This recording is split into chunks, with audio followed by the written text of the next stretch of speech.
Aktori, shkrimtari dhe intelektuali i njohur i Kosovës, Çun Dajçi, ka reaguar përmes një postimi në rrjetin social Facebook, ku ka denoncuar me tone të ashpra situatën politike aktuale në Kosovë.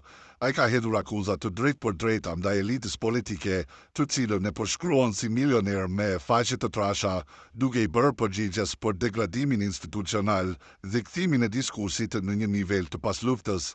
Lajçi nuk usen as qytetarët, të cilët i kritikon për mungesë vetdije qytetarët dhe mbështetje të verbur ndaj politikanëve të korruptuar. Në këtë reagim emocionale të mbushur me metafora të forta, Lajçi thekson se Kosova sot nuk ka shtet dhe nuk ka kuvend funksional. Sipas tij, vendi kontrollohet nga struktura mafioze dhe interesa të ngushta të individëve të pasuruar përmes politikës. Kosova nuk ka kuvend, Kosova nuk ka shtet, jo nuk ka, sepse nuk ka njerëz që duan Kosovën, por njerëz që duan dinarin dhe euron, shkruan ai duke nënvizuar se përballë mungesës së drejtësisë dhe llogaridhënies kanë marrë hovë, hajnit, manipulimet dhe pazaret politike. Një ndër pikat më kritike të reagimit të tij është rikthimi i termit qeveri tranzicioni. Lajçi shpreh të revoltuar që pas 25 vjetësh nga përfundimi i luftës, elita politike propozon modele të kaluara të qeverisjes si një përpjekje për të ringjallur kontrollin e pakicave të privilegjuara. Pas 25 vjetësh, na kthehet termi tranzicion, e kuptoni mendësinë e tregtarit, milionerët politik të lagjes luksoze na kthejnë në vitin 2002. Shkruan ai duke stuar se ky është një projekt i strukturuar për të legjitimuar hajdutët dhe abuzuesit si pjesë e zgjidhjes. Lajçi përshkruan një realitet të rëndë politike social, ku sipas tij politika është kthyer në tregti me fatin e popullit. Ai akuzon elitën për blerje votash, prostituim të partive politike dhe transformim të institucioneve në mjet e përfitimi personal.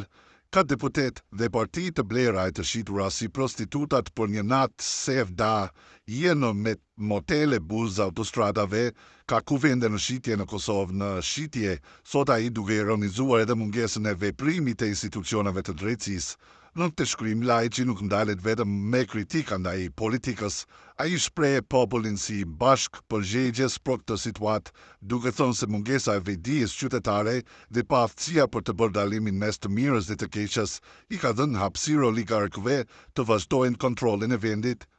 Shko në zgjedhje, delosh se nuk i ke fajet as ti as ata, po populli që kurës diti me nda shapin dhe shiqeri, shkrua Lajçi, duke dhënë një mesazh të drejtë për drejtë se zgjidhja është në duart e qytetarëve, të cilët sipas tij duhet të ndërgjegjësohen dhe të mos ndjekin verborisht lideret e korruptuar.